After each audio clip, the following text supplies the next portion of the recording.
Even আমার ক্ষেত্রে এমন হয়েছিল, 12 ঘন্টার মধ্যে না করলে আপনার ওয়াইফকে বাঁচানো যাবে না। বললাম ওয়াইফ বাঁচবে, নর্মালি হবে, নর্মালি করবে। আমি যাই না মাঝে দাঁড়ানো, আলটিমেটাম সময় দিচ্ছে যে সময়ের আগে হবে না, সময় এটা পার হয়ে গেলে সিরিয়াস অবস্থা, মারা যেতে পারে, মরবে না, এভাবেই হবে, করেন। এভাবেই হয়েছে। আর সিজার আজকে থেকে 100-200 বছর আগে ছিল না, নতুন একটা পদ্ধতি এসেছে, পেট কাটা হবে, বাচ্চা বের করে ফেলা হবে। সুবহানাল্লাহ। মনে হয় গরু, ছাগল, হাঁস মুরগির বাচ্চা হয়, মানুষের বাচ্চা সিজার ছাড়া হইতে পারে না। এটা যে শেষ জামানের হাদিসে আছে, আপনাকে বললে আপনি বিশ্বাস করবেন? আখিরুজ জামান, কিয়ামতের আলামতের যতগুলো হাদিস আছে এর মধ্যে একটা এরকম হাদিস আমি পড়েছি যে শেষ জামানায় মেয়েদেরকে ধরা হবে, ওদের পেট কেটে ফেলা হবে। আর কোন নিদর্শনের জন্য অপেক্ষা করছেন?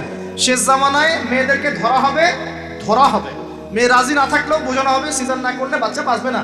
মেয়ে রাজি না থাকলেও, পরিবার রাজি না থাকলেও বোঝানো হবে বিজনেস যে সিজার না করলে আপনার মেয়েকে বাঁচানো যাবে না, আপনার সন্তানকে বাঁচানো যাবে না, পরিস্থিতি খুবই খারাপ।